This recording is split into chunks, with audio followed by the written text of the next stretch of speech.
നമസ്കാരം. നമസ്കാരം. പേരെന്തായിരുന്നു? പേര് മണിയുണ്ട്. ചേട്ടാ, ഇപ്പോൾ പാലക്കാട് ഉപതെരഞ്ഞെടുപ്പ് വരാൻ പോവുകയാണല്ലോ. ഇവിടെ ഏത് പാർട്ടിക്കാണ് ഇവിടെ സാധ്യത? അത് BJPക്ക് തന്നെയാണ്. കാരണം എന്താ? കാരണം പറഞ്ഞാൽ കഴിഞ്ഞ പ്രാവശ്യം മിസ്സായത് വളരെ തുച്ഛമായിട്ടുള്ള വോട്ടിലാണ് ശ്രീധരൻ സാർ മിസ്സായത്. ഈ പ്രാവശ്യം എന്തായാലും അത് BJPക്ക് അനുകൂലമായിട്ടുള്ളതാണ് എല്ലാ സെറ്റപ്പും ശരിയായിരുന്നു. ഇപ്പോൾ ഈ മുനിസിപ്പാലിറ്റിയുടെ ഭരണം BJPക്കാണല്ലോ.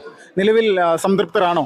BJPയുടെ ലേബലിൽ സമാധാന സന്തോഷത്തിൽ തന്നെയാണ്. അത് ആരായാലും ഭരണം മറ്റുള്ള ആൾക്ക് ഭരിക്കുമ്പോൾ മറ്റുള്ളവർക്ക് ബുദ്ധിമുട്ടുണ്ടാവുമല്ലോ. അതുകൊണ്ട് മാത്രമേ ഈ പ്രശ്നങ്ങൾ മാത്രം ഉണ്ടാവും, അല്ലെങ്കിൽ വേറെ പ്രശ്നങ്ങളും ഉണ്ടായില്ല. ഇപ്പോൾ ഷാഫി പറമ്പിലിനെ സംബന്ധിച്ച് അദ്ദേഹത്തിനോട് ഇപ്പോൾ പാലക്കാട്ടെ ജനങ്ങൾക്ക് അദ്ദേഹത്തിന് വോട്ട് ചെയ്ത് വിജയിപ്പിച്ച ആളുകളാണല്ലോ. ഇപ്പോൾ ശ്രീധരൻ എന്ന് പറയുന്ന മെട്രോമാൻ, അദ്ദേഹം ഇവിടെ ഒരുപാട് പ്ലാനിങ് ഒക്കെ ഉണ്ടായിരുന്നു, ജയിച്ചു കഴിഞ്ഞാൽ ഒരുപാട് സംഭവങ്ങൾ ചെയ്യുന്നു. അപ്പോൾ അതിനെല്ലാം കവർ ചെയ്തുകൊണ്ടായിരുന്നു ഇവിടെ ഷാഫി വിജയിച്ചത്. അദ്ദേഹം ഒരു പാർലമെന്റ് ഇലക്ഷൻ വന്നപ്പോൾ മാറി, MLA സ്ഥാനം മാറി. അപ്പോൾ സാധാരണ ജനങ്ങൾക്ക് ഇപ്പോൾ അദ്ദേഹത്തിനോടുള്ള അഭിപ്രായം എന്താ? ജനങ്ങൾക്ക് അഭിപ്രായം പറയുന്നത് മെട്രോമാൻ ജയിച്ചു കഴിഞ്ഞാൽ